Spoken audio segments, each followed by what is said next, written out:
Hello friends, I am Dr. Vajjala Ravi from the Department of Statistics, Lady Shri Ram College. So through this series of lectures, I am here to present my understanding on the tools of econometric analysis, or rather you can say modeling. Now gauging from the fact that we have an audience from diverse disciplines, we start from very basic kind of a stuff and move on to more specific forms. So we'll try and avoid the more technical kind of a stuff. So the presentation of concepts and formulae here are intended to cater to freshers and amateurs, and at times for people from higher levels, and therefore all these formulae are amenable to refinement from a more technical perspective. So with this objective, let's move on to our first topic, which is the covariance and correlation. Now, whenever we are starting with any form of analysis in the sense that we have data at hand and data on multiple variables, so the first objective is to understand the data from a very from very basic kind of a perspective, right? So we talk about mean, variance, frequency distributions, etc. So then moving from univariate to bivariate analysis, we start looking at relationships between variables. And when we talk about relationships between variables, the first thing that comes to our mind is covariance or correlation between the variables. Now note that the existence or non-existence of this kind of a relationship, or I must say covariance or correlation between variables, will pave the way for the multivariate setup being successful or not, whether the modeling that you're going to do amongst these variables ends up being successful or not.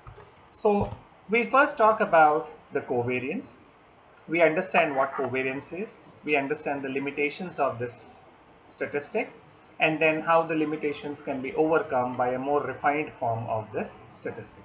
So in a nutshell, covariance is simply a measure of association between the two variables.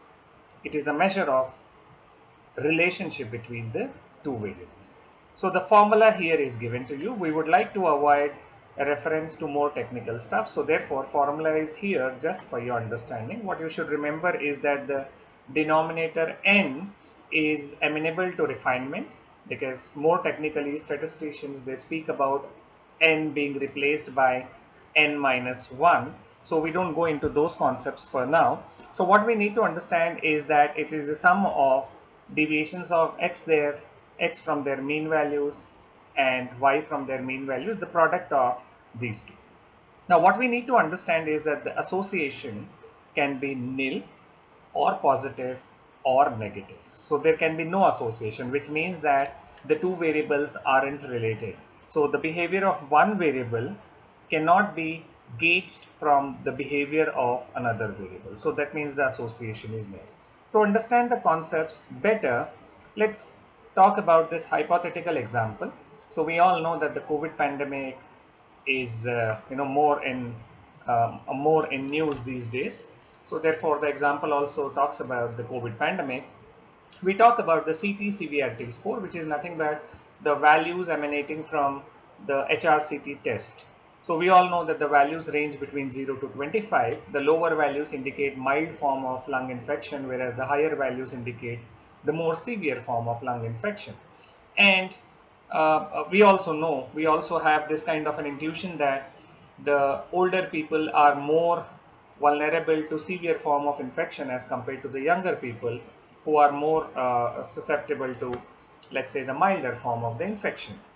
And of course, maybe the policies of the government where they decided to vaccinate people who are of a particular age group or higher indicate that they are the more vulnerable of the lot, and therefore they are the first, they should be the first ones who should be vaccinated. So from this discussion, we understand that there appears to be some kind of a incremental relationship between the CT score and the age. As age is increasing, your CT score tends to be higher. As age is decreasing, your CT score tends to be lower. So let's see whether the intuition that I have has any substance. So we make a simple scatter plot between these two variables. So on the x-axis we have the age, on the y-axis we have a CT severity score, and this is the scatter that we are looking at. Now to understand covariance, let me first plot the centroid. The centroid is nothing but the point which is the mean of the two variables x bar comma y bar. So that's the centroid, and then I split my graph into 4 different regions, and the origin of course is the centroid here.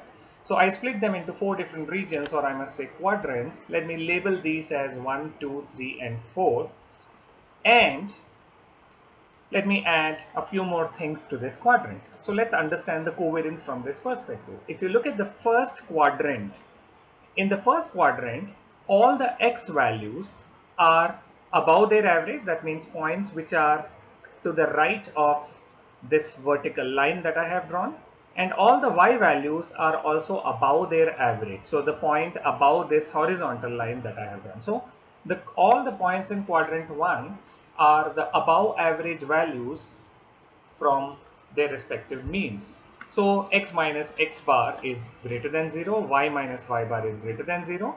The product of these two, x minus x bar and y minus y bar, is certain to be greater than 0 because both of them are positive. The second quadrant talks about the above average values of x, that means the points on the right side of this vertical line, but the below average points in terms of y, the points below the horizontal dotted line. So the product of these two is bound to be negative. The third quadrant talks about below average values of both x and y. So the product of these two, x minus x bar and y minus y bar, is bound to be positive.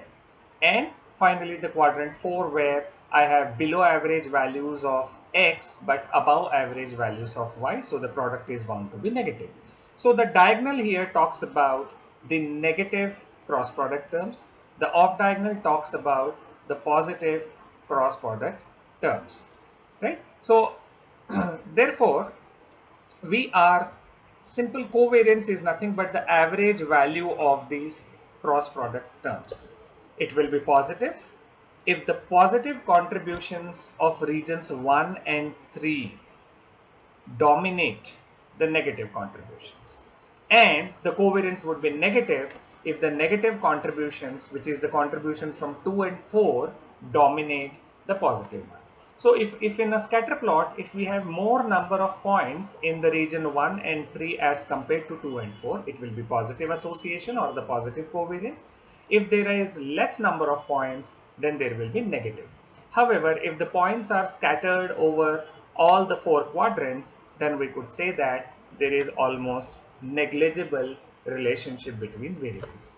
As another example, let's talk about this kind of a scatter plot. So the points in quadrant 2 and 4 overwhelm the points in quadrant 1 and 3, and therefore such graph depicts negative kind of a relationship between the two variables.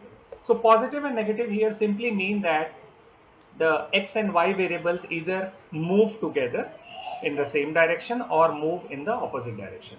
So if x increases, y increases. If x decreases, y decreases. So then we call this as a positive kind of association. If x increases, y decreases. If x decreases, y increases. So this is a negative kind of an association. Right? Now with covariance, we often note that the problem is that it depends on the units of measurement. So let x be, let's say, kilometers and y be hours. So the covariance is nothing but the product of x and y, and therefore it will be having units kilometer hours, which is somehow at most of the times uncomfortable to deal with. So in order to overcome such a drawback, we have something called as correlation, which again measures the extent of linear relationship between the two variables, just like your covariance, and that's your formula. And we can see from the formula that the units of x and y tend to cancel out. So therefore correlation is a statistic which is free from the units of measurement.